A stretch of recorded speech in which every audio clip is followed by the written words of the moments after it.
Washington's war rhetoric against Venezuela is proving to be a front-row thunderclap, viewers, with cabinet room vows to sink the narco-terrorists, lethal strikes at sea, Marines drilling in Panama, and the world's largest aircraft carrier prowling the Caribbean. The fault lines of this escalating US-Venezuela confrontation have never looked sharper. This is an all-out showdown testing the limits of law, diplomacy and deterrence. And at the center of it all, of course, are these accusations that are flying in from both directions, and more people are getting killed. Region continues to edge towards a conflict neither side claims to want, but both sides seem, well, ready to fight. First up, let's take a stock of the ever-increasing build-up in Venezuela's backyard. I'm going to put out some of those specifics to tell you how this is possibly the tinderbox in America's backyard. First and foremost, there's a carrier strike group that is positioned close in the event that America wants to escalate this. Next up, there's a destroyers are shadowing Venezuelan waters. Again, these are all optics that are meant to prove a point that if Maduro doesn't take these cues, then America has options. What else are the options? Then there are these F-35 patrols that is taking place daily. F-35 is a formidable machine, and if those patrols are happening daily, that is meant to tell that Venezuela is running out of options. Special forces ship on station, and lastly, the Panama drills that are simulating combat in the possibility of the fact that they are looking to escalate this. Now, this is, well, how things stand right now. But if you think these formations are symbolic, take a closer look. They are strategic leverage in a standoff that's now stretching from the Caribbean all the way till Capitol Hill.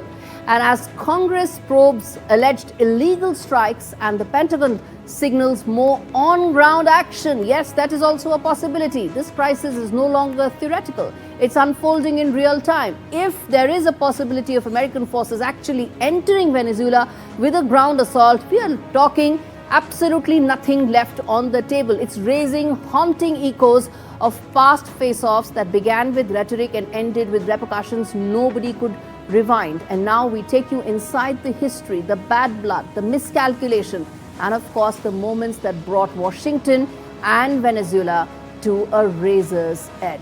Take a look.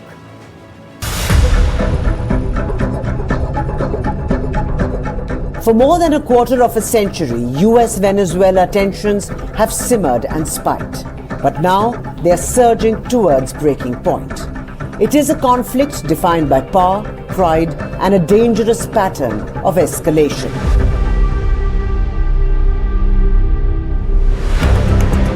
It starts in 1999 when Hugo Chavez sweeps to power.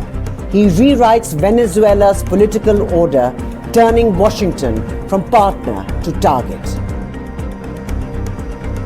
Then in 2002, a failed coup topples Chavez for 48 hours. Caracas blames the US, a charge denied, but the distrust becomes permanent. Maduro takes the reins in 2013 as protest, shortages, and economic freefall grip the nation. Washington hits back with sanctions, cuts financing, and ultimately recognizes opposition leader Juan Guaido in 2019, freezing relations to Arctic levels. Disputed elections in 2018 and 2024 keep Maduro in power. Millions flee, hyperinflation explodes, and Washington brands Caracas a corrupt criminal state. Then 2025 sets the fuse alight. Trump revokes protection for Venezuelans in the US, slaps tariffs, doubles a bounty on Maduro. He even labels the so-called Cartel de los Soles a terrorist network without presenting public proof. September brings lethal US maritime strikes. At least 83 killed on alleged drug boats. Legal experts call them extrajudicial. The White House calls them necessary. By November, an aircraft carrier, destroyers, bombers, and thousands of troops swarm the Caribbean. Trump warns of land strikes very soon.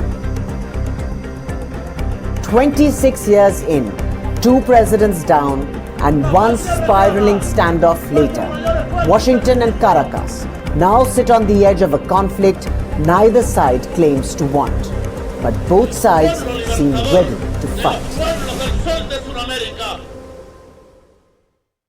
Now, viewers, if you take off your blinkers, you realize that this is the largest troop build-up by the US since its invasion of Panama in 1989.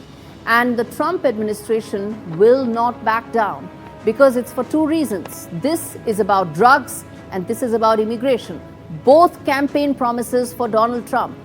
It may be sketchy on the details, but the plan for Donald Trump is clear, that Maduro needs to leave. He's already doubled the kind of bounty on the Venezuelan leader's head. And for that, Venezuela needs to decide how soon it's going to make way for another leader.